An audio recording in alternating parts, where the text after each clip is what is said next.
Eleanor Rossi was 69 the day she buried her husband of 47 years under the old valley oak that shaded the first vines they ever planted. The funeral was small, the way Tony wanted it. Just family, the crew who had worked the land since the boys were in diapers, and a priest who'd known Tony since he was an altar boy in St. Helena. After the last shovelful of dirt, the older son, Blake, put an arm around his mother's shoulders and said, "Mom, you don't have to worry about a thing anymore. Dad would want you to rest. Connor and I are taking the reins." Connor, the younger by 18 months and always the louder one, added, "We've already got big plans. This place is sitting on gold." Eleanor only nodded. Grief does strange things. It makes you quiet when you should scream. 2 weeks later, the first Tesla showed up. Glossy white, leased in the name of Rossi Family Vineyards, LLC. Then came the second, black, for Connor. Then the marble sample boards for a new tasting room countertop. Then the brand consultant from San Francisco, who wore Italian sneakers with no socks and called Eleanor Mrs. R, like they were old friends. The consultant sat her down one afternoon with a thick packet and a practiced smile. "Mrs. R, the boys just want you to enjoy your golden years. If you sign this durable power of attorney, Blake and Connor can handle all the stressful stuff: taxes, vendors, the bank. You can focus on gardening, grandbabies, whatever makes you happy." Eleanor looked at the oak tree through the kitchen window, the one Tony was under now, and signed. She told herself it was trust. It was easier than admitting she was tired. The changes came fast after that. The old barn was gutted for a modern rustic event pavilion. The gravel drive was paved. A neon sign that read Rossi and CO in cursive copper tubing went up where the hand-painted wooden one had hung since 1983. Wedding bookings poured in at $10,000 a pop. Blake's wife, Madison, started an Instagram account with 80K followers overnight by posting drone shots of the vineyard at sunset and captions like "Living our best legacy." Connor's wife, Tatum, flew to Tuscany for inspiration and came home with $25,000 worth of terracotta planters charged to the farm account. Eleanor's kitchen, the heart of the house since the day they moved in, became a staging area for photo shoots. She found herself washing crystal flutes for strangers while Madison filmed reels about intergenerational winemaking. The crew, Jesus and Miguel and Ramon, men who had known her children since they were barefoot and sticky with grape juice, started coming to her with worried faces. "They're pulling the old Cabernet block next month, Doña Eleanor," Jesus told her one dawn as they walked the rows. "Says it's not Instagrammable enough. They want to put in a lavender field for photos." Eleanor felt something twist behind her ribs. That block had been Tony's father had planted in 1962, the block that made the wine Tony called "my heart in a bottle." She began sneaking into the office at night, teaching herself the new accounting software on the glowing laptop the boys had left open. Line by line, the truth spilled out like cheap wine. $187,000 on marketing, $94,000 on vehicles, $62,000 on Madison's content creator retreat in Tulum. And the real knife in the gut: an executed letter of intent to sell 80% of the land, including the old Cabernet block, to Paragon Luxury Resorts for $38 million. Closing date, December 23rd. They were going to kill Tony's vineyard right before Christmas and call it progress. She closed the laptop and sat in the dark until the rooster started. Then she made coffee, put on her straw hat, and walked down to the workers' cottages before sunrise. Jesus opened his door in pajama pants and worry. "Doña, everything okay?" "No," Eleanor said, "but it's about to be."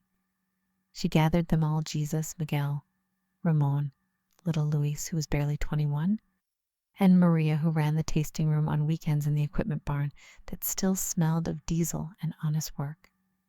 She laid the sale documents on the tractor hood like evidence in a murder trial. "I have 30 days before they sign the final papers," she said in the calm voice she once used to call the boys in from the vines for supper. "I want to know every one of you if you'll stand with me to save this place. Not for me, for Tony.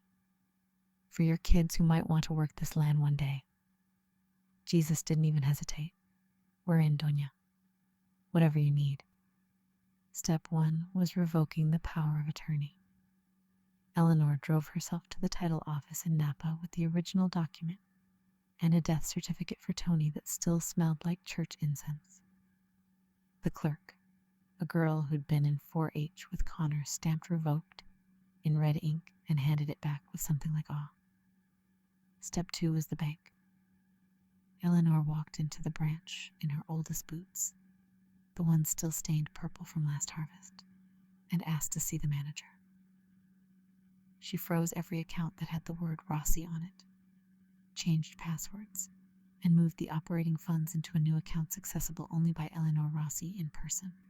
She left the building carrying a cashier's check for the exact amount needed to pay the crew through crush money the boys thought was already spent on marble. Step 3 was the part that made her smile for the first time in a year. She called a lawyer in St. Helena, a woman named Kim Alvarez, who wore red cowboy boots and had a reputation for making grown men cry in depositions. Kim listened to the whole story, looked at the forged signatures, the fraudulent charges, the letter of intent, and said one sentence Eleanor would never forget. "Mrs. Rossi, your sons just handed you the winery on a silver platter. All you have to do is pick it up." Together they drafted new incorporation papers. Rossi Family Vineyards LLC dissolved at midnight on a Tuesday. At 12:01 a.m. Wednesday, Rossi Heritage Wines, Inc. came into existence. 51% owned by Eleanor Rossi, 49% owned by a worker cooperative, made up of Jesus, Miguel, Ramon, Luis, and Maria. The land stayed in a conservation easement that could never be sold for development. The old Cabernet block officially protected in perpetuity. The boys found out on a Thursday. Blake stormed into the kitchen waving the revocation notice like a white flag of war. "Mom, what the hell is this?" Connor, right behind him, face the color of overripe Zinfandel. "You can't just cut us out. This is our inheritance." Eleanor was rolling out pasta dough for ravioli the way Tony's mother taught her in 1976. She didn't even look up. "Actually, boys, it's my vineyard. Always was. Your father and I built it with these 2 hands." She held up flower-covered palms. "You treated it like an ATM with grapevines." Madison and Tatum appeared in the doorway filming on their phones, because of course they were.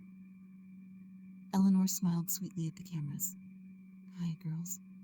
Say hello to TikTok." She wiped her hands, pulled a brand new bottle from the fridge, still in brown paper, and peeled the label so the lens could see. A watercolor of a tiny white-haired woman in a sun hat and overalls holding a pitchfork like a queen's scepter. Across the bottom in bold script, "Grandma's reveng reveng." The caption she'd already written in her head. "When they try to sell your legacy, sell the wine instead. 100% of proceeds go to keeping family farms in family hands. And yes, it's delicious." She posted the video that night. By morning it had 3 million views. By the weekend it had 22 million, and #Grandma's Revenge was trending nationwide. The wine itself, a bright, dry, strawberry-kissed rosé of granite fermented in the old concrete eggs Tony swore by. They bottled the first 3,000 cases in 2 weeks, working around the clock with the crew, music blasting, kids running between the tanks. Eleanor designed the label herself on an iPad Jesus' daughter loaned her. Sold out in 41 minutes online. Celebrities started posting pictures holding the bottle. Reese Witherspoon, Stanley Tucci, even Martha Stewart, who wrote, "Finally, a rosé with backbone." The boys tried everything. Lawyers. Threats. A tearful Connor on local news claiming elder financial abuse. The segment backfired spectacularly when viewers discovered the Teslas and the Tulum receipts. GoFundMe for Save Rossi Vineyard raised $1.2 million in 4 days' money that went straight into the cooperative. Harvest came early that year. The old Cabernet block gave its best fruit in 20 seasons. Eleanor stood between the rows at dawn, boots soaked with dew, and pressed a cluster to her lips the way Tony used to. She whispered to Jesus, "Let's make 1 barrel of something special." Just 1. For Tony. They did. A single barrel of old vine Cabernet, aged 18 months, bottled the day the boys' final appeal dismissed. They called it Heart Block. Only 300 bottles.